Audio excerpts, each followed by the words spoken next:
Galaxy News Hour Live। यो देशमा जातकै आधारमा हरेक क्षेत्रमा पछि पारिएको कुनै समुदाय छ भने त्यो दलित हो। अब कुनै पनि बहानामा दलितलाई बहिष्करण वा छोइछिटो गर्ने अधिकार कसैलाई छैन। बरु हिजो उसले भोगेको अपमान र तिरस्कारको आज क्षतिपूर्ति पाउनुपर्छ भन्ने आवाज बलियो गरी उठेको छ।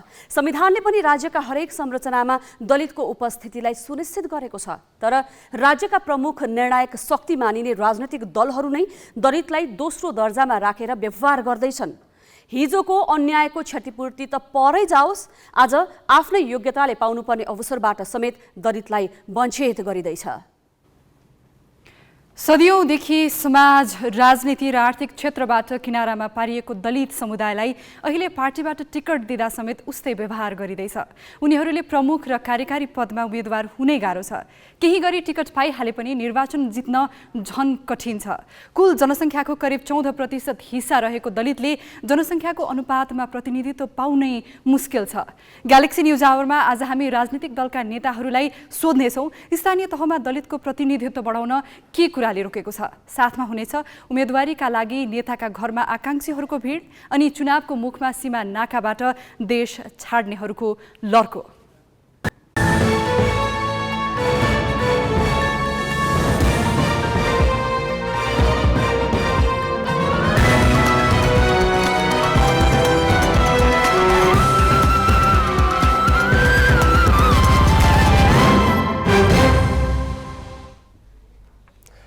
नमस्कार, यो हो ग्यालेक्सी न्यूज आवर। अब हेडलाइन्स।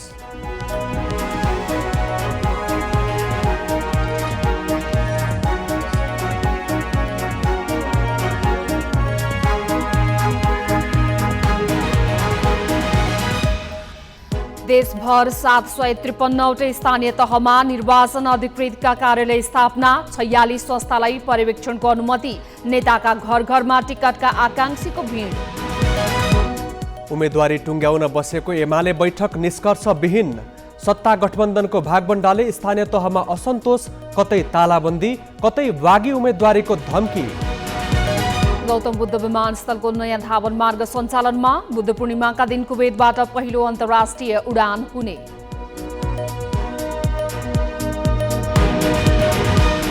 युक्रेन मामिलामा तटस्थ बसेको भारतलाई किता स्पष्ट पार्न दबाब, शक्ति राष्ट्रका नेता एकपछि अर्को गरी दिल्लीमा। र 13औं दक्षिण एसियाली खेलकुदकी स्वर्ण विजेता मिनु गुरुङ राष्ट्रिय बक्सिङको सेमी फाइनलमा प्रवेश, फाइनलका लागि भोलि प्रतिस्पर्धा।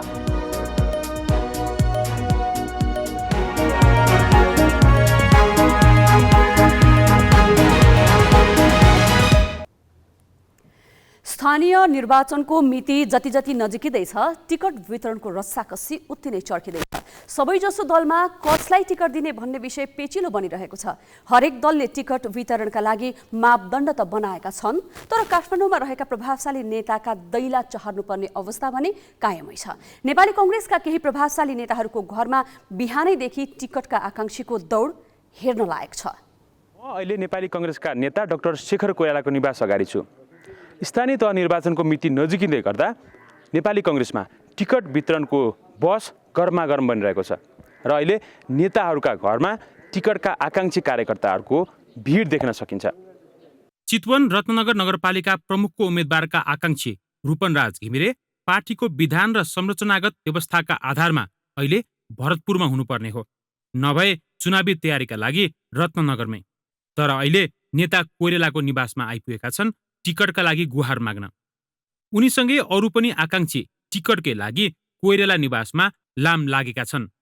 समूहमै यसरी नेता कहाँ आउनुको रहस्य भने गठबन्धनको त्रास पनि रहेछ। होइन, नेताजीकोमा आएको भनेको यो हाम्रो प्रदेश पनि बागमती अन्तर्गतै पर्छ। हाम्रो बागमती प्रदेश अन्तर्गत भएको काठमाडौँ बागमतीभित्र पर्छ। यो हाम्रो मुकाम पनि हो, नेपालकै मुकाम हो। त्यहाँमाथि हामी यहाँ आएका छौँ। यो हाम्रो रेगुलर भेटघाटको कार्यक्रम अन्तर्गत आएको छ। नेताजीकोमा आउँदाखेरि एउटा राजनीतिक संस्कार शिष्टाचारको कुरा, नेताजीहरूलाई भेट्ने कुरा, पार्टी सभापतिलाई भेट्ने कुरा, वरिष्ठ नेतालाई भेट्ने कुरा होइन। यो काठमाडौँमै प्रदेशको मिटिङ यहीँ छ हाम्रो पालिकाबाट सिफारिस जिल्लाबाट सिफारिस आएपछि यो सबै राजनीतिज्ञ छ नि यो कुनै युवा क्लब भने जस्तो त्यही गएर टुङ्गिने भन्ने हुन्थ्यो कि आखिर तलबाट चेन छ एउटा समूह छ र केन्द्रीय नेताहरू लिडरसिपले नै छलफल गरेर चाहिँ प्रदेशमा पुग्ने हो। हामी नेताजीहरूलाई भेटघाट गर्न आयो भने के अरू के हुन्छ र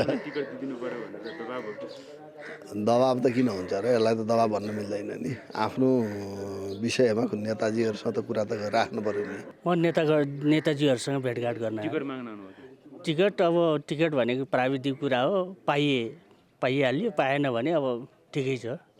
चितवनबाट फर्केर काठमाडौँ आउने हो भने पनि अवस्था उस्तै छ। देशका अरू भागबाट टिकटको आश गरेका नेता कार्यकर्ताको ओहोरदोहोर बढ्दै गएको छ। आफ्नै ठाउँमा टुङ्गिँदैछ त यो के हो भने तपाईँको गठबन्धनको कुराले गर्दाखेरि होइन विधानमा भएको व्यवस्थाको कुरा एउटा हो। यो अलिकति अलग अवस्था भएको हुनाले होइन केन्द्रले उपमहानगरपालिका नगरपालिकाको हकमा लिएको हो, बाँकी त सबै आफ्नै ठाउँमा भए जस्तै छैन र। टोखा स्थित कोइराला निवासबाट केही पर बुढा नीलकण्ठ स्थित काङ्ग्रेस उपसभापति पूर्णबहादुर खड्का निवासमा पनि टिकट माग्न पुग्नेको कमी छैन। कतिपय आफ्नै लागि त कतिपय आफू निकटका लागि टिकट दिलाउने प्रयासमा छन्। सिधै टिकटका लागि आएको भन्न नसक्ने नेताहरू ढोका चाहर्नका अरू बहाना भने खोज्दै थिए। 10 वर्ष नगर सभापति अहिले प्रदेश खालको प्रदेश सभापति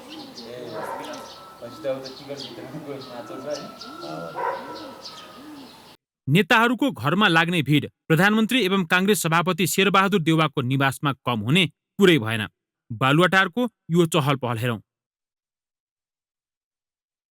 काठमाडौँमा पकड जमाएका काङ्ग्रेस नेता प्रकाशमान सिंहको साक्षीबारी स्थित निवासका दृश्य अझै रोचक छन्।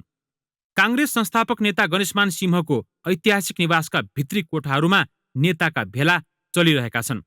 बाहिर भने कार्यकर्ताको उस्तै भिड छ। यसले नेता सिंह पनि टिकट कसलाई दिने भन्ने दबावमा रहेको बुझ्न गाह्रो छैन। रेडी हो र होइन भन्दा पनि नेपाल महिला सङ्घले पनि मलाई प्रस्ताव लिएर आउनुभयो होइन। काठमाडौँ चाहिँ एकदमै खतम भयो, काठमाडौँ एकदमै प्रदूषित भयो, काठमाडौँ एकदमै व्यथिति भयो होइन। यसलाई चाहिँ सुधार्नलाई चाहिँ तपाईँ आइदिनु पर्यो, तपाईँले सक्नुहुन्छ, तपाईँको राजनीतिक ब्याकग्राउन्ड छ। काङ्ग्रेसमा नयाँ पुस्ताका नेताहरू पनि नीति निर्माणमा हाबी भइरहेको टिकटका लागि आश गरेर काङ्ग्रेस केन्द्रीय सदस्य प्रदीप पौडेलको घरमा पुगेको यो भिडले पनि देखाउँछ। टिकटका लागि नेताकै निवास धाइरहेका कतिपय कार्यकर्तालाई भने यो अवस्था चित्त बुझेको छैन। अहिले यो स्थानीय चुनावको माहौल तातिँदै गर्दाखेरि हामीसँग चाहिँ हाम्रा प्रतिनिधिहरू केन्द्र आएर केन्द्रको ढोका ढकढकाउने एउटा प्रवृत्ति जुन देखिरहेको छ, म चाहिँ त्यसको अलिकति एगेन्स्टमा पनि छु। हामी स्थानीय तहको चुनाव हो, हामी स्थानीय तवरबाटै त्यसलाई चाहिँ सल्भ गर्नुपर्छ। किनभने हाम्रो अब संरचना हाम्रो काङ्ग्रेस पार्टीको विधानसम्म जाँदाखेरि पनि त्यो स्ट्रक्चर चाहिँ नि त्यही खालको डेभलप भएको हुनाले त्यसरी गइदिँदा चाहिँ राम्रो हुन्थ्यो। देश अहिले संहितामा छ र नेपाली काङ्ग्रेसले पनि संहिता अन्तर्गत नै विभिन्न तहलाई टिकट वितरणको जिम्मेवारी पनि दिएको छ। तर पार्टी विधि र पद्धति अनुसार चलेन भनेर गुनासो गर्ने नेता कार्यकर्ताहरू नै टिकटका लागि भने नेताको घर ताक्ने प्रवृत्ति बढिरहेको छ। काङ्ग्रेसपछि अब कम्युनिस्ट नेताका घरतर्फ लागौं। विपक्षीय दल नेकपा एमाले होस् वा गठबन्धनमा सहभागी नेकपा एस वा माओवादी केन्द्र, सबै दलका शीर्ष नेताको घरमा टिकट लिन चाहनेको भिड उस्तै देखियो। कतिपयले स्थानीय तहको उम्मेदवारीका लागि केन्द्रीय नेताका घर धाउनलाई सामान्य रूपमै लिएको पाइयो भने कतिपयले बाध्यताका रूपमा अर्थ्याए। यो हो बालपुर स्थित नेकपा एमालेका शक्तिशाली अध्यक्ष केपी शर्मा ओली निवासमा देखिएको चहल पहल।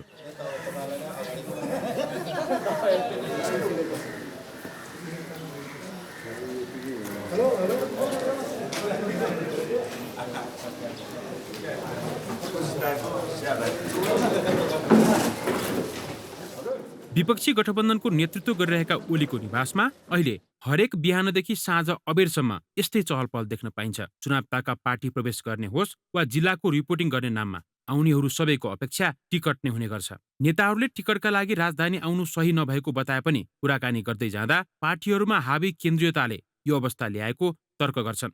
यो चाहिँ त्यो वास्तविक रूपमा बाध्यता त होइन होइन, मान्छेको यो चाहिँ अलिअलि मानसिक रूपमा मनोविज्ञान त्यो हाई र्याङ्किङ त हटेको छैन।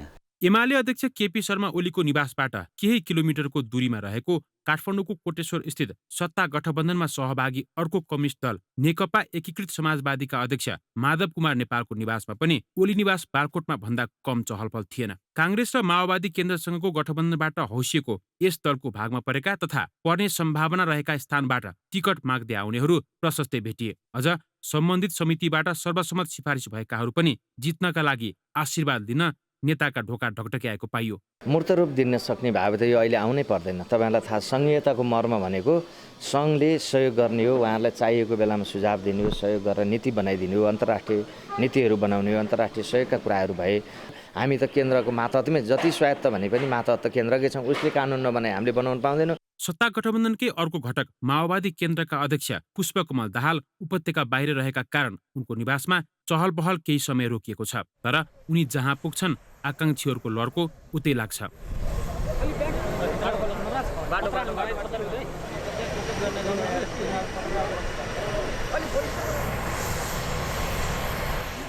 दाहाल देश दौडाबाट फर्कन साथ टिकट टुङ्ग्याउने कसरतमा छन्। चाहे उदार लोकतन्त्रमा विश्वास गर्ने काङ्ग्रेस होस् वा सुधारिएको संसदीय व्यवस्थाको वकालत गर्ने वाम शक्तिहरू, सबैको व्यवहार भने गाउँसम्म अधिकार दिएको देशको संघीय शासन पद्धति विपरीत देखिएको छ। अझ संस्थागत संरचना र आन्तरिक प्रतिस्पर्धालाई उपेक्षा गरी नेताका घर घरमा धाउने र त्यही आधारमा टिकट वितरण गर्ने परिपाटीले कसरी संघीयता संस्थागत होला? शिव अधिकारीको सहयोगमा पवन पौडेल, ग्यालेक्सी फोके, काठमाडौँ।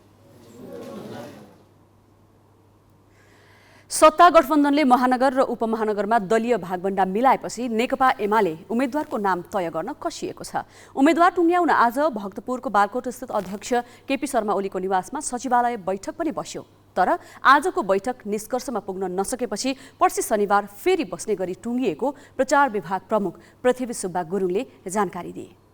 यो वैशाख 30 गते सम्पन्न हुन गइरहेको स्थानीय तहको निर्वाचनको लागि नेपालको चाहिँ 6वटा महानगरपालिकाहरू र 11वटा उपमहानगरपालिकाहरूको उम्मेदवारको चयनको चाहिँ सन्दर्भमा हामी छलफल चलाएका छौँ।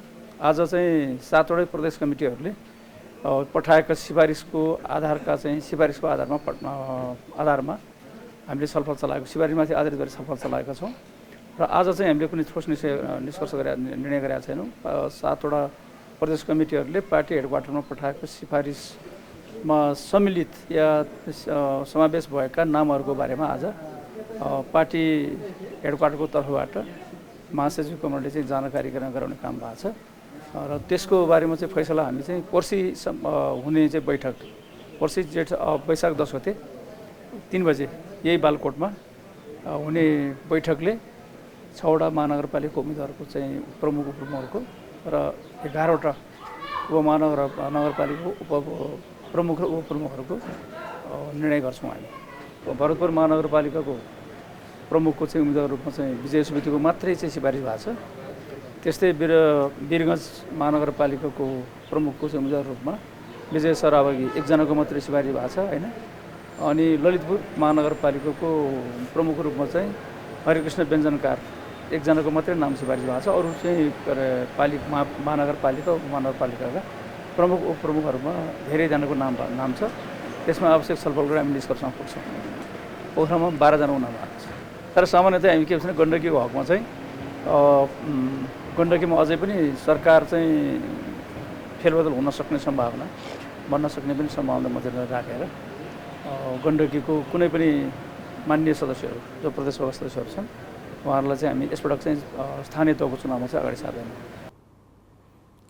सत्तारूढ 5 राजनीतिक दलले 6 महानगरपालिका र 11 उपमहानगरपालिकाका लागि केन्द्रमा भागबण्डा गरेपछि स्थानीय स्तरमा असन्तुष्टि बढेको छ। दलहरूले 17 महानगर र उपमहानगरका प्रमुख र उपप्रमुख गरी 34 पदमा भागभण्डा गरेपछि स्थानीय नेता कार्यकर्ता विरोधमा उत्रेका हुन्।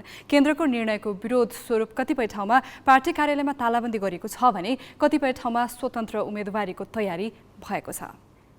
5 राजनीतिक दल नेपाली काङ्ग्रेस, माओवादी केन्द्र, एकीकृत समाजवादी, जनता समाजवादी पार्टी र राष्ट्रिय जनमोर्चा बीच केन्द्रमा भागभण्डाको सहमति भएपछि स्थानीय नेता कार्यकर्ता बिच्किएका हुन्। सबैभन्दा बढी असन्तुष्टि एकीकृत समाजवादीको भागमा परेको पोखरा महानगरमा छ। पोखरा महानगर एकीकृत समाजवादीको भागमा परेपछि काङ्ग्रेसका असन्तुष्ट नेता कार्यकर्ताले कास्की पार्टी कार्यालयमा तालाबन्दी नै गरेका छन्। गठबन्धन नगराउने नगरौँ, हामी सक्षम छौँ, सबल छौँ, हामी महानगर जित्नको लागि कुनै पनि दलसँग गठबन्धन गर्न आवश्यकता छैन भनेर हामीले विभिन्न तथ्याङ्कहरू पनि पेश गऱ्यौँ, धेरैचोटि डेलिगेसन पनि गऱ्यौँ। तर त्यसको बावजुद पनि केन्द्रले एउटा निर्णय गरेर पठायो। त्यो निर्णय गरेर पठाएपछि हामी सबैले एउटा हाम्रो भावनामाथि, हाम्रो भोटरहरूमाथि, हाम्रो कार्यकर्ताहरूमाथि चाहिँ एउटा ठेस पुग्ने निर्णय गर्यो केन्द्रले भन्ने लाग्यो। त्यसपछि हामीले तत्काल उहाँहरू केन्द्रदेखि जिल्लादेखि केन्द्रसँग नेताहरूलाई चाहिँ ध्यान आकर्षण गर्न हामीले तालाबन्दी गऱ्यौँ। बाँकेको नेपालगञ्ज उपमहानगरपालिका काङ्ग्रेसको भागमा परेपछि जसपाका नेता कार्यकर्ताले विरोध गरिरहेका छन्। स्थानीय नेता कार्यकर्ताको भावना विपरीत केन्द्रबाट निर्णय लाद्ने काम भएको नेताहरूको आरोप छ। कुनै पनि व्यक्ति 5 वर्षदेखि निरन्तर रूपमा चाहिँ आम जनताका माझमा गएर चाहिँ उम्मेदवारकै रूपमा चाहिँ प्रस्तुत गरेको र कोरोना जस्तो महामारीमा का बेला पनि आफ्नै घर परिवार आफ्नै पैसाबाट पनि विभिन्न सहयोगहरू चाहिँ गरिएको व्यक्ति र आज चाहिँ यहाँको भावना र मर्म विपरीत गठबन्धनले चाहिँ अन्य दललाई दिने जुन निर्णय गरिएको छ त्यसमा असन्तुष्टि राख्दै आज जिल्लाभरिका सम्पूर्ण तारा तबकाका उम्मेदवार र नेताजीहरू भेला भएका छन्।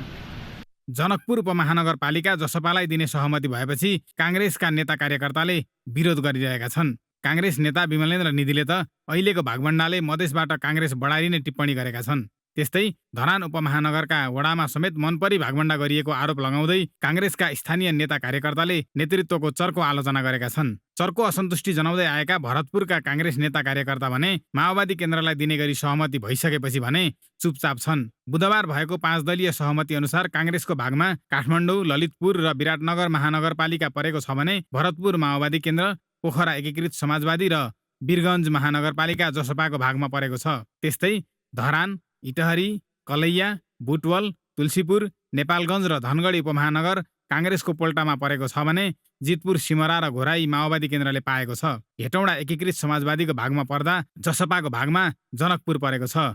जिल्ला ब्युरो, ग्यालेक्सी फोके, काठमाडौँ। स्थानीय तह निर्वाचन आउन 22 दिन बाँकी छ। मिति जति जति नजिकिँदो छ आयोगले आफ्नो तयारी उति नै अगाडि बढाएको छ। आयोगले अहिलेसम्म 53 जिल्लाका लागि 1,19,00,000 मतपत्र छापिसकेको छ भने चुनावी सामग्री जिल्ला जिल्लामा पठाउन थालिसकेको छ। आयोगले आज सबै स्थानीय तहमा निर्वाचन अधिकृतको कार्यालय खुलेपछि देश निर्वाचनमा होमिएको र अब किन्तु परन्तु नहुने बताएको छ। आजबाट हाम्रो सबै 753 स्थानीय तहमा निर्वाचन कार्यालयहरू खुलिसकेका छन्।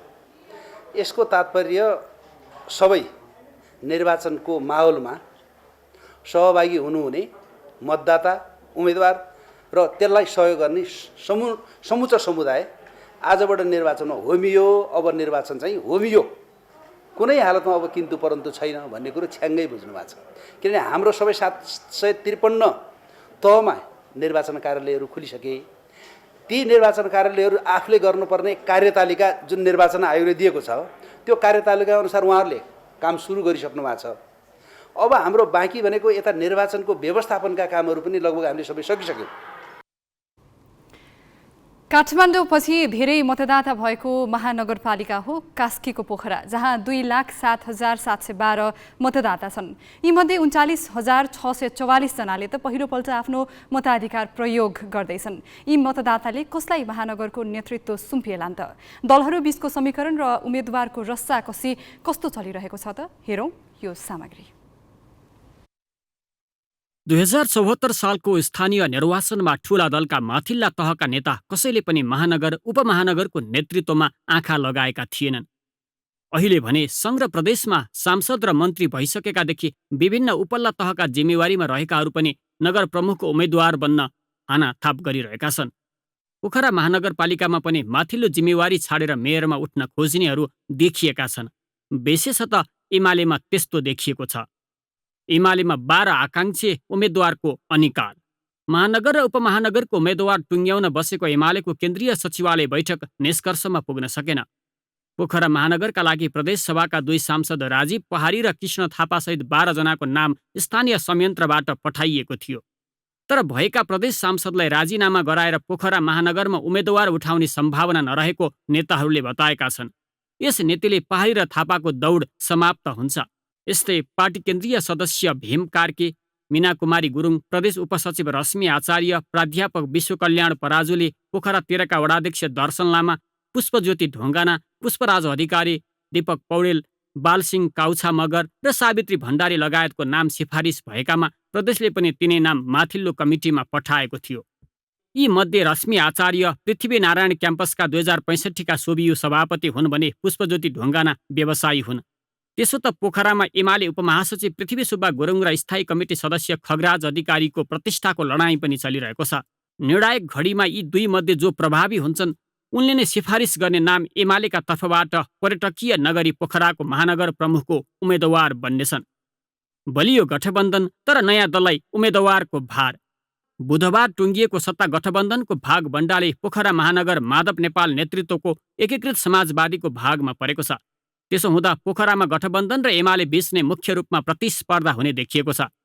सत्ता गठबन्धनका घटक एकीकृत समाजवादीले 12 जनाको नाम माथिल्लो कमिटीमा पठाएको छ, तर त्यहाँबाट धनराज आचार्यको सम्भावना बलियो छ। पोखरा महानगरपालिका 33 का आचार्य एमाले विभाजन अघिदेखि नै समानान्तर गतिविधिमा सक्रिय थिए। 2054 सालमा पार्टी विभाजन हुँदा मालेतिर लागेका आचार्य सामाजिक सङ्घ संस्थामा आबद्ध छन्। गठबन्धन र एमालेलाई अटेरीको चुनौती। सत्ता गठबन्धन र एमाले सङ्गठनमा आधारित पार्टी भए पनि यी दुवैको आकर्षण खस्कँदो छ। त्यसो त गठबन्धन र एमालेका उम्मेदवारले नयाँ मतदातालाई आकर्षित गर्न नसकेकाले उनीहरूका लागि गणेश पौडेल चुनौती बन्न सक्ने आकलन छ। साहित्य साधक तथा पैताला पुस्तकका लेखक पौडेल पछिल्लो समय व्यवसायमा समेत सक्रिय छन्। स्थानीय तहलाई दलविहीन नेतृत्व बनाउने भन्दै उनी अटेरी अभियान चलाइरहेका छन्। अब एकैछिन 2074 को निर्वाचनको मत संरचना हेरौँ। 2074 को निर्वाचनमा 60,118 मत ल्याएर एमालेका मानबहादुर जेसी विजयी भएका थिए। उनले निकटतम प्रतिद्वन्दी काङ्ग्रेसका रामजी कुँवरलाई झण्डै 16,000 मतले पछि पारेका थिए। कुँवरका पक्षमा 46,416 मत परेको थियो। तेस्रो स्थानमा तत्कालीन सङ्घीय समाजवादी फोरमका हुमबहादुर गुरुङ थिए, जसले 3,170 मत ल्याए। राप्रपा नेपालकी गीता गुरुङले 2,272 मत सुरक्षित गरेकी थिइन्। त्यति बेला सङ्घीय समाजवादीबाट उम्मेदवार रहेका हुमबहादुर एमाले प्रवेश गरेर प्रदेश कमिटी सदस्य बनेका छन्। त्यतिखेर माओवादीले प्रमुखको पदमा उम्मेदवारी दिएको थिएन।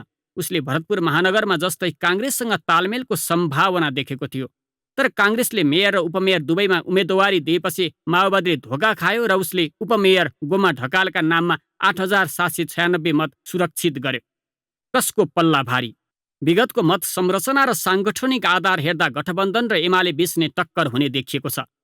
सत्ता गठबन्धनले गरेको तालमेल एमालेका लागि यो चुनावमा सबैभन्दा ठूलो चुनौती हो भने हेभीवेट उम्मेदवार नपाउँदा आकर्षण अरू घट्न सक्नेछ। गठबन्धनको मुख्य घटक काङ्ग्रेसको सम्पूर्ण मत नपाउने हो भने पोखरामा एकीकृत समाजवादीका लागि पनि जित हात सहज हुने छैन। कमजोर सङ्गठन उसको अर्को कमजोरी हो। पार्टी विभाजन हुँदा प्रदेशसभाका एकजना सांसद पनि नेपालतिर लागेनन्। पालिकाहरूमा पनि त्यस्तै भयो। कास्की जिल्ला कमिटीबाट पनि एकीकृतमा जानेको सङ्ख्या नगणीय छ। अघिल्लो चुनावमा पोखराका 33 वडा मध्ये 22 एमाले र 11 वटामा काङ्ग्रेस निर्वाचित भएको थियो। माओवादीले एउटा वडा पनि जित्न सकेन। आफूले जितेका वडा दुरुस्त रहेकाले समाजवादीले धेरै भोट काट्न नसक्ने एमालेको बुझाइ छ। तर बलियो गठबन्धनको साथ र आचार्यको सामाजिक संलग्नताले भोटमा पल्लाभारी हुने एकीकृत समाजवादीको दाबी छ। यसमा स्वतन्त्र उम्मेदवारले कसको कति भोट प्रभावित पार्छन् भन्ने कुराले पनि परिणाम तलमाथि पार्न सक्छ। स्थानीय तहको निर्वाचन मिति नजिकिँदै जाँदा राजनीतिक दलका नेताले भोट माग्दै घर दैलो कार्यक्रमलाई तीव्रता दिएका छन्। तर सुदूरपश्चिम क्षेत्रका पहाडी जिल्लाबाट मतदाता भने रोजगारीका लागि भारततर्फ गइरहेका छन्। कैलालीको गौरीफन्टा नाकामा साना बालबालिका सहित श्रम बेच्न भारततर्फ लाग्ने महिला र पुरुषको लामो लाइन छ। दर्शकहरू, स्थानीय निर्वाचन नजिकिँदै गर्दाखेरि नेताहरू घर दैलो कार्यक्रममा व्यस्त छन्। तर नेताहरू घर दैलो कार्यक्रम गरिराख्दाखेरि, गाउँघरमा पुगिराख्दाखेरि तिनै गाउँघरबाट विदेशी युवाहरूको सङ्ख्या भने बढ्दै गएको छ। स्थानीय निर्वाचनले ती युवाहरूलाई छोएको छैन। फलस्वरूप उनीहरू यसरी बसमा खचाखच भरिएर रोजगारीका लागि, पेट पाल्नका लागि मतदान छोडेर उनीहरू भारततिर लाग्दैछन्। सुदूरपश्चिम प्रदेशका पहाडी जिल्ला, तराईका जिल्लासँगै अन्यत्र ठाउँबाट यो बेला भारत जानका लागि धेरै मानिसहरू धनगढीको यो बस पार्कमा आइपुगेका छन् र यहाँबाट खचाखच बसमा बसेर उनीहरू गौरीफन्टा नाकातर्फ लाग्दैछन् र हामी पनि यो बसमा उनीहरूसँगै नाकातर्फ लाग्दैछौँ र किन निर्वाचनको यो बेला गाउँ छोड्दैछन्, निर्वाचनले किन युवाहरूलाई छोएन, हामी उनीहरूसँग कुराकानी गर्नेछौँ। अछाम रामरोसन अनि किन अहिले चाहिँ भारत गएर अब त्यत्तिकै सर अब यहाँ त्यही हो, रोजगारी नपाइने होइन। अब यहाँका नेताहरूलाई भोट हालेर पनि केही काम छैन के, यो भोट हाल्ने समय यो गर्छौँ भन्छन् होइन। अनि हाम्रो दुःख यस्तै हो, हामी युवा अब त्यही यहाँ न रोजगारी पाउँछ न केही हो, अनिवार्य देश विदेश जानुपर्छ क्या हामीले। भोटभन्दा अब काम नै ठिक लाग्यो। दर्शकहरू, यसरी जो तपाईँले भिड देखिराख्नु भएको छ, बसमा खचाखच भरिएर दूरदराजका गाउँहरूबाट युवाहरू भारततर्फ जाँदैछन् रोजगारीका लागि। किन उनीहरू यो निर्वाचनमा मतदानमा सहभागी बन्न नखोजेका हुन्, उहाँहरूको धारणा बुझ्न खोज्छौँ हामी। अहिले कुन ठाउँ जाँदै हुनुहुन्छ तपाईँको? बेङ्गलोर। तपाईँको नाम? फटक सिंठगुन्ना। किन यसरी चाहिँ निर्वाचन आइसक्यो अब त होइन, गाउँघरमा नेताहरू पुग्दैछन्, तपाईँको घर घरमा, तपाईँहरू भने भारत जाँदै हुनुहुन्छ किन? अब नेपालमा बसेर के काम, रोजगारी छैन, अब रोजगारी सिलसिलामा जानु पर्यो। भोट दिन मन छैन? भोट दिनु मन थियो, अब के गर्ने, बसेर कमाउनु पर्यो। भोट कसलाई दिने, किन दिने, केही विकास गर्यो भने कसको लागि दिने, को नेतालाई दिने, को छन् त नेता भन्नुहोस्, दिने भोट कसले के राम्रो काम गरेछ भन्नुहोस्, के को लागि दिने? अब भोट दिनको लागि अब भनौँ न गाउँमा के त विकास भएको हुनु पर्यो, कसैमा भनौँ न अब विकास भए नि अब समग्रमा समानुपातिक रूपले सबैले सहभागी गराएर होइन, अब जुन योजनाहरू सञ्चालन भएका छन् त्यो योजनाको रकम 3-4 वर्ष बितिसक्दासम्म नै अब त्यो रकम लेबरहरूलाई दिएको छैन। अब मान्छेहरूले आफ्नो पेट पाल्नलाई त्यही भएर मान्छे विदेश जान्छ। अब भोटको त्यो मतलब राख्दैन कि आफ्नो पहिला पेटको काम गर्छन्, त्यसपछि अनि अन्य काममा सोध्छन् नि मान्छे कुनै पनि। यसरी जाँदा आउँदा सीमानाकामा लुटिने कुटिने समस्या एकातिर छन् भने अर्कोतिर त्यहाँ पुगेर कठोर शारीरिक श्रम गर्नुपर्ने बाध्यता छ। सस्तो श्रम बेच्न बाध्य नेपालीहरूका बारेमा सरकार गम्भीर देखिँदैन। चुनाव आयो, नेताहरू चुनाव पाए पनि नेताहरूलाई के भन्ने, अब हामीहरूले इन्डिया जानैपर्छ, इन्डिया गएर कमाउनै पर्छ। त्यत्तिकै चुनाव आयो भने चुनावले हामीलाई दिने होइन, खानको लागि केटाकेटी पढाउनको लागि पनि हामीले त्यो नोकरी गर्नै पर्ने हो। नेताहरू जित्नुहुन्छ, आफ्नो कुर्सी सम्हाल्नुहुन्छ, तर गाउँघरमा आएर के को कमी छ भनेर हेर्नुहुन्न। युवाहरूको कहाँनिर बेरोजगार बसिरहने हेर्नुहुन्न। तर रोजगारी भए पनि देशको कुनै पैसाको मूल्याङ्कनै छैन होइन, त्यसैले पनि बाहिर जाँदैछन्। किनकि 1 महिना चुनाव गरेर केही पाइन्न, हामीले भोट हाल्छौँ, नेता जितेर जानुहुन्छ, हामीलाई केही हेर्नुहुन्न। बेङ्गलोर जाँदैछौँ हामीहरू होइन, बच्चाहरूलाई लगेर इन्डिया जानु पर्दैछ। यहाँ पनि कम्पनी कारखाना सरकारले खोल्दै अर्काको देशमा किन जानु पर्थ्यो हामीहरूलाई? दुःख छ नि। आधी फ्यामिली यहाँ हुन्छ, आधी फ्यामिली उहाँ हुन्छ, हाम्रो बच्चाको पढाइ त्यस्तै हुन्छ हामीहरूको।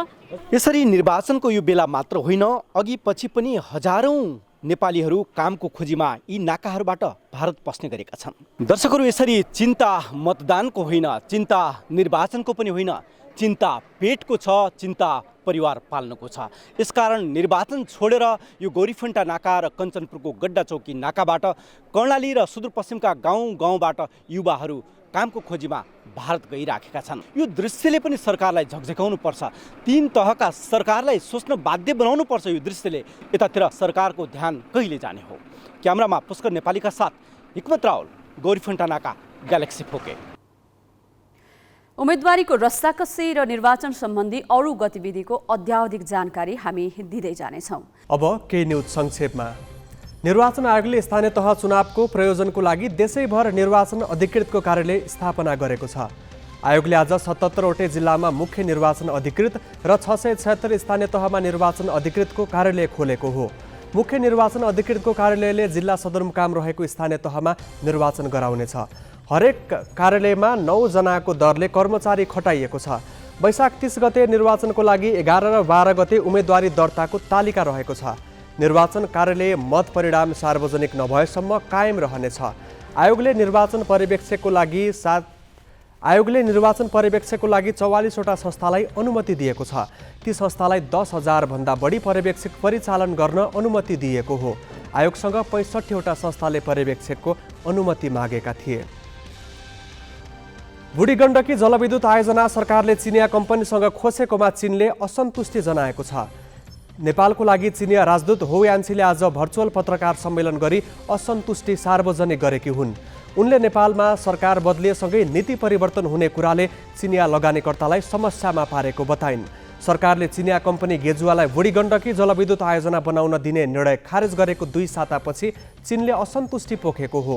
चिनिया कम्पनी गेजुवालाई बुढी गण्डकी जलविद्युत आयोजना बनाउन दिने 2075 असोज 6 गतेको निर्णय सरकारले चैत 24 गते खारेज गरेको थियो। राजदूतांशीले चीनले नेपालमाथि नाकाबन्दी गरेको भन्ने आरोप आधारहीन भएको बताएकी छन्। दुई देश बीचको व्यापारको तथ्याङ्कले पनि नाकाबन्दी आधारहीन पुष्टि हुने उनको भनाइ छ। विश्व स्वास्थ्य संगठन WHO का महानिर्देशक डाक्टर टेड्रोस एडनहाम घेब्रेयेससले 3 दिने भ्रमणका लागि आज काठमाडौँ आएका छन्। WHO का महानिर्देशक घेब्रेयेसस स्वास्थ्य मन्त्री विरोध खतिवडाको निमन्त्रणामा नेपाल आएका हुन्। उनलाई त्रिभुवन अन्तर्राष्ट्रिय विमानस्थलमा स्वास्थ्य सचिव डाक्टर रोशन पोखरेलले स्वागत गरे। घेब्रेयेसस आजै स्वास्थ्य मन्त्री खतिवडासँग भेटवार्ता गरेका छन्। उनीसँग मन्त्री खतिवडाले अत्यावश्यक औषधि उत्पादनमा सहयोग गर्न आग्रह गरेका छन्। जवाफमा उनले नेपालको स्वास्थ्य सेवा सुधारका लागि थप सहयोग गर्ने प्रतिबद्धता जनाएका छन्। उनले भोलि राष्ट्रपति र प्रधानमन्त्रीसँग पनि भेटवार्ता गर्ने तथा कोभिड महामारीमा उल्लेखनीय काम गरेको शुक्रराज ट्रपिकल तथा सरुवा रोग अस्पताल र राष्ट्रिय जनस्वास्थ्य प्रयोगशाला अवलोकन गर्ने तालिका छ। घेब्रेयेसस 10 गते फर्कनेछन्। स्वास्थ्य मन्त्रालयले छिमेकी देश भारतमा कोभिड संक्रमण बढेपछि सतर्कता अपनाउन अनुरोध गरेको छ। मन्त्रालयले आज प्रेस विज्ञप्ति जारी गर्दै भारत लगायत छिमेकी देशमा केही दिन यता कोभिड संक्रमण दर बढ्दो क्रममा रहेकाले जनस्वास्थ्यका मापदण्ड पालना गर्न आग्रह गरेको हो। संख्यात्मक रूपमा नेपालमा संक्रमितको संख्या निकै कम भए पनि जोखिम कायमै रहेको मन्त्रालयले बताएको छ। एक सातामा 72 जनामा कोभिड देखिएको छ। मन्त्रालयले नजिकैको केन्द्रमा गई कोभिड विरुद्धको खोप लगाउन र पूर्ण मात्रा खोप लगाएको 3 महिना पूरा भए पश्चात बुस्टर मात्रा लगाउन भनेको छ। स्थानीय निर्वाचनका लागि यतिखेर राजनीतिक दलहरू उम्मेद्वार छान्ने चटारोमा छन्। सम्पूर्ण जातजाति, लिङ्ग, धार्मिक, भाषिक र भौगोलिक क्षेत्रका समान्तकृत समुदायको सहभागिता होस् भनेर संविधान र कानुनमै समानुपातिक प्रतिनिधित्वको व्यवस्था गरिएको छ। तर दलितहरूलाई पनि टिकट दिनुपर्छ भन्ने विषयमा दलहरूको बैठकमा न त गम्भीर छलफल भएको छ न त कुनै ठोस निर्णय नै। यस्तो अवस्थामा आसन्न चुनावमा दलितको प्रतिनिधित्व कस्तो होला त? यो प्रसङ्ग क्रान्ति शिखाबाट। मध्य प्रदेश आकारमा सबैभन्दा सानो छ, तर जनसङ्ख्या पनि बागमती प्रदेशपछि दोस्रो स्थानमा छ। देशभरको जनसङ्ख्याको 21% अर्थात् 61 लाख जनसङ्ख्या मधेसमा छ। यसमध्ये पनि 17.2% दलित समुदायको हिस्सा छ। 10,59,000 जनसङ्ख्या रहेको मधेसको दलित समुदाय राज्यका निर्णायक ठाउँमा भने अझै बहिष्कृत छ। संविधान र कानुनले समानुपातिक प्रतिनिधित्व सुनिश्चितताका लागि कतिपय बाध्यकारी व्यवस्था गर्दा पनि दलितलाई अन्यायपूर्वक उपेक्षा गरिएको छ। जनसङ्ख्याको 17% भन्दा ठूलो हिस्सा ओगटेको यो समुदाय स्थानीय तहको नेतृत्वमा जम्मा 1.5% छ। आसन्न निर्वाचनमा पनि दलितको प्रतिनिधित्व बढाउने कुरा दलहरूको प्राथमिकतामै छैन।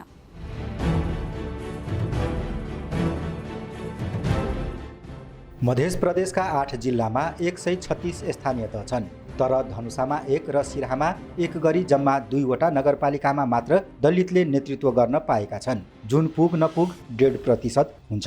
धनुषाको विदेह नगरपालिकामा बेचन्दास र सिराहाको कर्जनहा नगरपालिकामा गङ्गा पासवान दलित समुदायको प्रतिनिधित्व गर्ने नगर प्रमुख हुन्।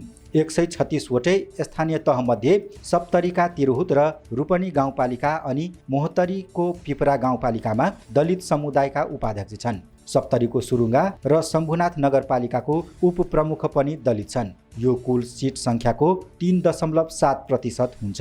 प्रदेशभरिका 1271 वडामध्ये सप्तरी, सिराहा, धनुषा र मोहतरीका 21 वडाको नेतृत्व मात्र दलितले गर्न पाएका छन्, जुन 1.3% हो, जबकि प्रदेशमा 17% भन्दा बढी जनसङ्ख्या दलितको छ। कार्यकारी पदमा दलहरूले उम्मेदवार नै नबनाउने कारण यो अवस्था आएको हो। स्थानीय तहमै यो अवस्था छ भने सङ्घ र प्रदेशमा यो भन्दा उन्नत अवस्था हुने कुरै भएन।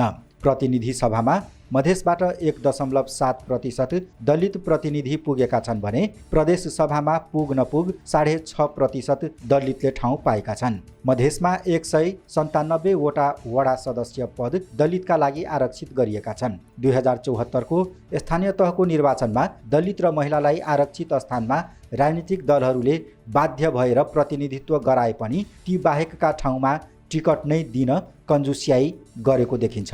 आरक्षित हुँदा हामीलाई सजिलो हुन्थ्यो, तर त्यो चाहिँ कानुन बनेको छैन अहिलेसम्म। त्यसले गर्दा अप्ठ्यारो पनि भइरहेछ र यो समुदायको जुन एउटा भन्ने र गर्नेमा फरक छ, किनकि यहाँनिर जसको वर्चस्व छ केन्द्रदेखि लिएर गाउँ स्तरसम्म उनीहरूले आफ्नो वर्चस्व कायम गर्नको लागि दलितहरूलाई एकदम दबाएको अवस्था हेरिरहेको छ र अहिले पनि चुनावमा टिकट दिन उनीहरू चाहिरहेको छैन। राजनीतिक तथा सामाजिक परिवर्तनका हरेक आन्दोलनमा दलितको योगदान अरूभन्दा कम छैन। सबै दलले जनवर्गीय सङ्गठनको रूपमा दलित सङ्गठन पनि बनाएका छन्, तर राजनीतिक नियुक्तिदेखि निर्वाचनमा उम्मेदवारको टिकट दिँदा दलितलाई नै बेवास्ता गरिन्छ। विगतको चुनावहरूकोमा हेर्दाखेरि त्यो दलितहरूका प्रतिनिधिहरूलाई चाहिँ एकदमै जुनमा उहाँहरूले जस्तै सदस्यको कुरा गरेका थियो, सदस्यमा चाहिँ दलितहरूलाई उम्मेदवार बनाइयो भने वार्ड अध्यक्षहरू, मेयर, उपमेयरहरू, गाउँपालिकाको अध्यक्ष र उपाध्यक्षहरूमा चाहिँ एकदम न्यून मात्रामा चाहिँ उम्मेदवारीहरू चाहिँ उठाउने कामहरू गर्यो र जसका कारणले गर्दाखेरि जुन हिसाबले उहाँहरूको जनसङ्ख्या छ, जस्तै मध्य प्रदेशमै कुरा गर्नुहुन्छ उनीहरूको जनसङ्ख्या सबभन्दा बढी छ, तर यही मध्य प्रदेशमा चाहिँ मेयर उपमेयरहरूको चाहिँ एकदमै न्यून सहभागिता रहन गयो र यसपटकको निर्वाचनमा चाहिँ कम्तीमा त्यो राजनीतिक दलहरूले चाहिँ त्यो कुराहरूलाई चाहिँ एकदमै ख्याल गर्नुपर्ने अवस्थाहरू चाहिँ मैले देखेको छु। मधेसको प्रदेश मन्त्री परिषदमा पनि दलितलाई नै छुट्याइएको छ। 14 सदस्यीय मन्त्री परिषदमा एउटै पनि दलितलाई स्थान दिएको छैन। राज्यका अरू निकायमा पनि यसै गरी दलितलाई वञ्चित गरिएको छ। नेतृत्वको अनिच्छा र दलहरूमा समावेशी सोचकै अभावका कारण यो अवस्था आएको प्रष्ट हुन्छ। क्यामेरामा सुमित मिश्राका साथ किरण कुमार कर्ण, ग्यालेक्सी 4K, जनकपुर। निर्वाचन नजिकै आउँदा पनि उम्मेदवारका लागि दाबी र टिकटको वितरणको अवस्था हेर्दा दलितको प्रतिनिधित्व बढाउने कोणबाट कुनै पनि तह र संयन्त्रमा कुरा भएको देखिँदैन। नेकपा एमाले, नेपाली काङ्ग्रेस, माओवादी केन्द्र, एकीकृत समाजवादी, जसपा, लोसपा लगायत दल निर्वाचनमा होमिएका छन्। तिनै दललाई हामीले सोधेका छौँ, जनसङ्ख्याको अनुपातमा दलितको प्रतिनिधित्व बढाउन किन बेवास्ता गरेको? यसमा हामीले टिकटको सिस्टम नै फरक पारेका छौँ। वडाको टिकट वडा भेलाबाट, वडाको भेला गर्ने सार्वजनिक स्थलमा त्यहाँको भेलाबाट नाम आउँछ, त्यो नाममा छलफल गरी सिफारिस गर्ने वडाले, प्रारम्भिक कमिटीले। त्यस्तै पालिकाको हकमा पालिकामा सार्वजनिक स्थलमा भेला गर्ने सार्वजनिक सूचनाद्वारा त्यो भेलाबाट जुन नाम उठान हुन्छ त्यो नाममध्येबाट छलफल गरी सिफारिस गर्ने र त्यसमा त हाम्रो दलले एकदमै खुला रूपले जनताको जनप्रतिनिधि चुन्ने हो, जनताको माझबाट उठेको नाममा छलफल गरी उम्मेदवार बढाउने हो। अब यसमा हामीले दलितसँग अन्याय गऱ्यौँ, दलितलाई हामी ठग्यौँ, त्यो कुरा आउने कुरै नै भएन। दलितसँग कुनै पनि समुदायसँग भेदभाव गर्ने कुरै उठ्दैन। अब जो इलिजिबल छ जुन पदको लागि त्यसलाई अब हामीले कुनै बन्देज गरेको अवस्था छैन। नेपाली काङ्ग्रेस खुला रूपमा अब वाडादेखि एउटा प्रक्रियागत रूपमा वाडादेखि जिल्लासम्म छनौट भएर आइसकेका, चाहे जुनसुकै जातका हुन्, जुनसुकै वर्गका व्यक्ति हुन्, या महिला हुन् या पुरुष हुन्, त्यसमा हाम्रो पार्टीगत हिसाबले कुनै भेदभाव छैन। छनौटमा परेका जोसुकै हुन् त्यसलाई दिने निर्णय गरेको छ। राजनैतिक दलमा आबद्ध भएर आफ्नो नेतृत्व क्षमता देखाउने ठाउँमा जात जातिको कुरा अक्सर चाहिँ लागू हुँदैन। नेतृत्व दिनुपर्छ, जो पनि आउन सक्छ नेतृत्व दिनुपर्छ र त्यो नेतृत्व दिनलाई जसरी अहिले पछाडि परेका जति छन् अल्पसङ्ख्यक भनौँ या महिलाहरूको क्षेत्रमा त्यसलाई चाहिँ बैशाखी टेकाएर भए पनि सबै पार्टीले चाहिँ माथि प्रमुख ठाउँमा चाहिँ लानुपर्छ भन्ने मेरो पनि माग छ। मैले पनि हाम्रो पार्टीमा आफ्नो कुरा उठाइराखेका छौँ। उहाँहरूलाई कुनै ठाउँमा अलि त्यस्तो अलि हिन्ता बोज्न हुने मिलाएर लाग्दा अलि राम्रो हुन्छ। हाम्रो अब खासै यो दलको त एउटा अलि डिसिजन छ, एक प्रकारको छ, तर हाम्रो पार्टीको त सुरुदेखि नै अब यो ग्रास रुटलाई कहीँ नछोड्ने, जो अलि अल्पसङ्ख्यामा छ भने त्यसलाई अलिक कसरी माथि उठाउने भने त्यो हाम्रो यो पार्टीको कुरा हो। पार्टीको आफ्नो ठाउँमा अलि छलफल बहस राम्रोसँग चलिरहेको छ। दलितको जहाँसम्म कुरो छ, हामी के चाहन्छौँ भने समावेशी र समानुपातिक प्रतिनिधित्व सबैको हुनुपर्दछ। अब हाम्रो संविधानले नै परिकल्पना गरेको छ कि सबै वर्गको चाहिँ त्यसमा चाहिँ समावेशी हुनै पर्दछ। राष्ट्रको हिसाबले 13% दलित यो देशमा भन्छन्। यो मध्य प्रदेशको हिसाबले 18% दलित हामी चाहिँ एउटा आरक्षणको हिसाबले यहाँ राखेका छौँ। अब नेतृत्वमा आउनको लागि त्यसमा पनि अर्थपूर्ण सहभागिताको कुरा हुन्छ। अर्थपूर्ण सहभागिताको लागि चाहिँ दलितलाई अगाडि ल्याउनको लागि दलितहरूमा पनि चाहिँ त्यो प्रकारको एउटा आत्मविश्वास हुनुपर्दछ। होइन हामी चाहिँ त्यो सहभागिताको लागि आफू सक्षम छौँ, हामी अगाडि बढ्न सक्छौँ, त्यो कुरा निश्चित रूपमा हामी कमी देखेका छौँ। दलित समुदायमा स्थानीय तहको नेतृत्व गर्न सक्ने प्रशस्त उम्मेदवार तयार भइसकेका छन्। अब आवश्यकता छ त केवल अवसरको। त्यसैले देशभर 14% जनसङ्ख्या भएको र अहिलेसम्म हरेक क्षेत्रमा अपमानको भारी बोकेर बस्नु परेको यस समुदायको न्यायपूर्ण स्थान सुरक्षित गर्न जरुरी छ। कम्तीमा न्यायपूर्ण समाजको नारा लगाउने दलहरूले आफै भित्रको दलन अन्त्य गर्ने प्रण यही चुनावका व्यवहारबाटै प्रमाणित गरून्। अब पालो सही कि गलतको।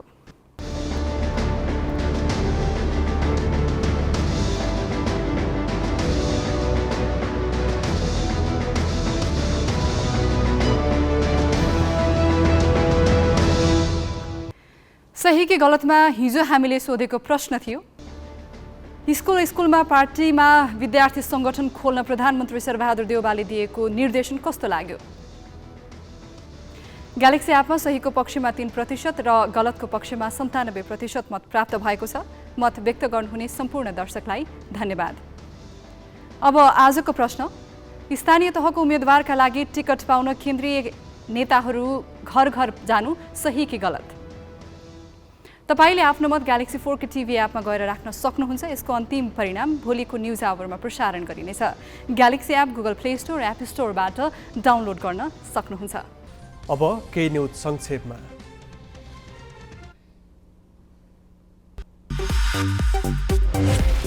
बिजनेस न्यूज का साथमा नेपाल टॉप सब ठीक ठाक। नेपाल टॉप सब ठीक ठाक।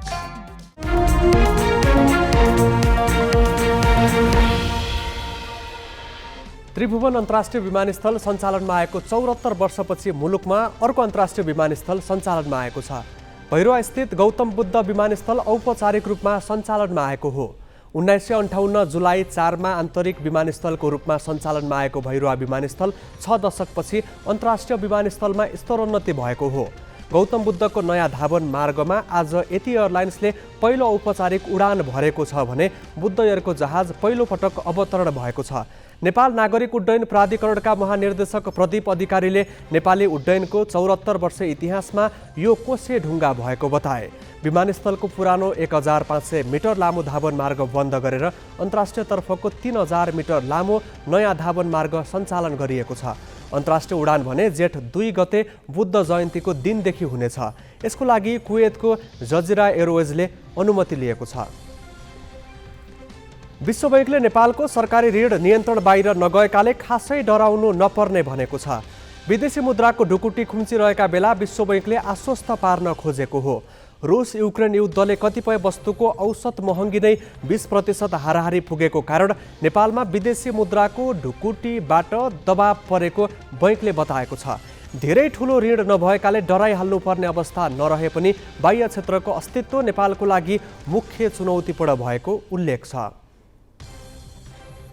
ललितपुरको पाटन औद्योगिक क्षेत्रभित्रको सगरमाथा अक्सिजन प्लान्टमा भएको विस्फोट बारेको छानबिन गर्न 6 सदस्य समिति गठन गरिएको छ। उद्योग मन्त्रालयले सहसचिव चन्द्रकला पौडेलको संयोजकत्वमा 6 सदस्य छानबिन समिति गठन गरेको हो। समितिलाई 1 साताको समय दिएको छ। अक्सिजन प्लान्टमा आज बिहान भएको विस्फोटमा परि 2 जनाको मृत्यु भएको थियो। 1 जनाको घटनास्थलमै र 1 जनाको उपचारका क्रममा पाटन अस्पतालमा मृत्यु भएको हो।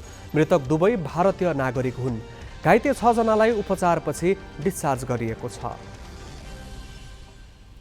13औं दक्षिण एसियाली खेलकुद साकी स्वर्ण विजेता मिनु गुरुङ वीर गणेश मानसिंह राष्ट्रिय बक्सिङको सेमी फाइनलमा प्रवेश गरेकी छिन्।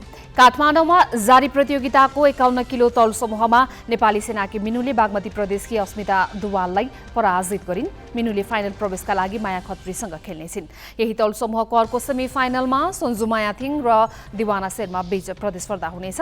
57 किलोमा निशा तामाङ र सुस्मिता राई सेमी फाइनल प्रवेश गरेका छन्। पुरुषतर्फ भने 52 किलोमा मध्य प्रदेशका मदन कृष्ण डङ्गुल र एपीएफका प्रदीप महर्जन तथा 57 किलोमा गण्डकीका सौगात कुमाल र एपीएफका पूरण राईले अन्तिम चारमा स्थान बनाएका छन्। यस्तै 51 किलो तौल समूहमा प्रदेशकी प्रशिष रुचाल र सेनाका गणेश प्रधानले सेमी फाइनलमा स्थान पक्का गरेका छन्। सेमी फाइनलका खेल भोलि हुनेछन्। भारतको 2 दिने भ्रमणमा रहेका बेलायतका प्रधानमन्त्री बोरिस जोन्सनले रुस युक्रेन मुद्दामा भारतलाई कुनै दबाव नदिने बताएका छन्। बेलायतबाट सिधै गुजरातको राजधानी अहमदाबाद विमानस्थलमा आएका जोन्सनले आज महात्मा गान्धीको घर अवलोकन गरेका छन्। उनले आजै गुजरातका औद्योगिक क्षेत्र निरीक्षण गर्नुका साथै व्यापारीसँग भेटवार्ता गरेका छन्। भारतीय प्रधानमन्त्री नरेन्द्र मोदीको गृहनगर गुजरात भ्रमण गर्ने जोन्सन पहिलो बेलायती प्रधानमन्त्री हुन्। उनी आजै राति नयाँ दिल्ली आउने कार्यतालिका छ। उनले मोदीसँग भोलि बिहान भेटवार्ता गर्नेछन्। बेलायत लगायत पश्चिमा खेमाले भारतलाई रुससँगको दूरी बढाउन दबाब दिँदै आएको छ भने रुस र चीनले तटस्थता नतोड्न आग्रह गरिरहेका छन्। यी दुई ध्रुवका विपरीत दबावको चेपुवामा भारत कसरी पर्दैछ त? थप चर्चा साजना तामाङबाट। रुस र युक्रेन बीच जारी युद्धमा भारतको स्थानलाई लिएर विश्व समुदायमा चासो मात्र बढेको छैन, विश्वका शक्तिशाली राष्ट्रका नेताहरूको भारत भ्रमणको क्रम पनि बढेको छ। यही क्रममा बेलायतका प्रधानमन्त्री बोरिस जोन्सन 2 दिने भारत भ्रमणमा छन्। किनभने रुस र युक्रेनको युद्धमा भारतको अभिव्यक्ति विश्व शक्ति सन्तुलनमा महत्त्वपूर्ण बनेको छ। अमेरिका, युरोपेली सङ्घ लगायत जापान, क्यानाडा र ग्रिसले भारतलाई रुससँग दूरी बढाउन दबाब दिइरहेका छन् भने चीन र रुसले भारतको समर्थन खोजिरहेका छन्।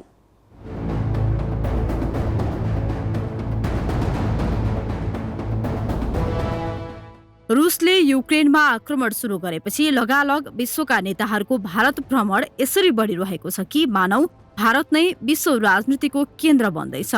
भर्खरै युक्रेन पुगेर फर्किएका बेलायती प्रधानमन्त्री बोरिस जोन्सन अहिले 2 दिने भारत भ्रमणमा छन्। 3 साता अघि मात्र रुसका विदेश मन्त्री सर्गेई लाभरोभले दिल्ली टेक्दा सोही दिन बेलायती विदेश मन्त्री लिज ट्रस र अमेरिकी राष्ट्रिय सुरक्षा परिषदको उपप्रमुख दलीप सिंह पनि हानिएर आइपुगेका थिए। रुसका विदेश मन्त्री लाभरोभले भारतले पश्चिमा राष्ट्रहरूले जस्तो रुस विरुद्ध एकोहोरो नखनिएर सन्तुलित भूमिका खेलेकोमा धन्यवाद नै दिए। त्यसो त रुस भारतको सैन्य हतियार खरिद गर्ने मुख्य साझेदार राष्ट्र हो। यसै साता मात्र रुसबाट भारतले 5 वटा क्षेप्यास्त्र प्रतिरोधात्मक प्रणालीका उपकरण आयात गरेको छ। साथै रुसले सहुलियतमा पेट्रोलियम पदार्थ दिएपछि तेलको आयात समेत बढाइरहेको छ। रुसका विदेश मन्त्रीको भ्रमणलाई प्रभाव पार्ने गरी बेलायत र अमेरिकाको उच्च अधिकारीको भ्रमणले भारतलाई रुससँग निकटता तोड्न खुलेरै दबाब दिएको थियो। त्यसको 4 दिन अघि मात्र अर्थात् 25 मार्चमा चीनका विदेश मन्त्री वाङ यी भारत पुगेका थिए भने 22 मार्चमा युरोपेली सङ्घका सदस्य राष्ट्र ग्रिसका विदेश मन्त्री निकोस देनदियासले भारतीय नेताहरूसँग दौडभेट गरेका थिए। अमेरिकी धुरीमै रहेका जापानका प्रधानमन्त्री फुमियो किसिदाले 19 मार्चमा दिल्ली टेकेका थिए भने सोही दिन अस्ट्रियाका विदेश मन्त्री अलेक्जेन्डर स्ल्यान्डबर्गले दिल्लीलाई राजनीतिक दौडको गन्तव्य बनाएका थिए। युरोपेली सङ्घमा रहेको अस्ट्रियाले भारत आएर रुस र युक्रेन युद्धमा आफ्नो धारणा सार्वजनिक गरेको थियो। संयुक्त राष्ट्रसङ्घीय सुरक्षा परिषदमा रुस विरुद्धको प्रस्तावमा भारत अनुपस्थित रहेका बेला भारतमै आएर अस्ट्रिया रुस विरुद्ध बताउनुलाई अर्थपूर्ण मानिएको थियो। आजसम्म आइपुग्दा भारतले न त पश्चिमा शक्ति राष्ट्रको दबावमा युक्रेनको समर्थन गरेको छ, न त रुससँगको सम्बन्ध नै बिगारेको छ। रुस विरुद्ध प्रतिबन्ध लगाउन व्हाइट हाउसबाट प्रत्यक्ष रूपमा आएको दबावलाई भारतले रुस र युक्रेनको मामिलामा हस्तक्षेप नगर्ने भनेर पन्छिँदै आएको छ। यति मात्र होइन, भारतको विदेश मन्त्रालयले दिएको अभिव्यक्तिले अर्को तरङ्ग सिर्जना गरेको छ। उसले भनेको छ कि भारतले 1 महिनामा रुसबाट आयात गर्ने पेट्रोल बराबर युरोपले 1 दिनमै रुसबाट आयात गर्छ। त्यसैले भारतलाई मात्र दोषी नदेखाउनु। भारतले आफ्नो मध्यमार्गीय अडानबाट टसमस भएको छैन। तर विपरीत ध्रुवका शक्तिहरूले जसरी दबाव दिइरहेका छन् त्यसले उसलाई सहज भने पक्कै महसुस भएको छैन। अर्थात् युद्ध युक्रेनमा भइरहे पनि चेपुवामा भारत परेको छ भन्दा फरक पर्दैन। हामी ग्यालेक्सी न्युज आवरको अन्त्यमा छौँ। जाँदा जाँदै हेडलाइन्स।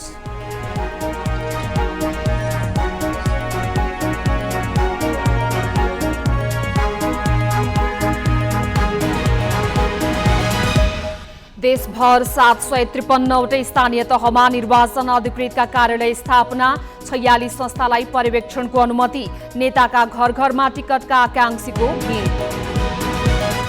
उम्मेदवारी टुङ्ग्याउन बसेको एमाले बैठक निष्कर्षविहीन, सत्ता गठबन्धनको भागबण्डाले स्थानीय स्तरमा असन्तोष, कतै तालाबन्दी कतै बागी उम्मेदवारीको धम्की। गौतम बुद्ध विमानस्थलको नयाँ धावन मार्ग सञ्चालनमा, बुद्ध पूर्णिमाका दिन कुवैतबाट पहिलो अन्तर्राष्ट्रिय उडान हुने। युक्रेन मामिलामा तटस्थ बसेको भारतलाई किता स्पष्ट पार्न दबाव, शक्ति राष्ट्रका नेता एकपछि अर्को गरी दिल्लीमा। र 13औं दक्षिण एसियाली खेलकुदकी स्वर्ण विजेता मिनु गुरुङ राष्ट्रिय बक्सिङको सेमी फाइनलमा प्रवेश, फाइनलका लागि भोलि प्रतिस्पर्धा।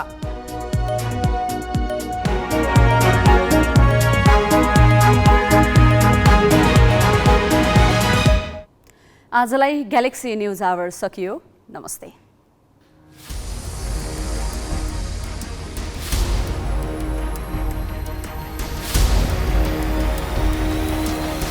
This is Galaxy News Hour Live.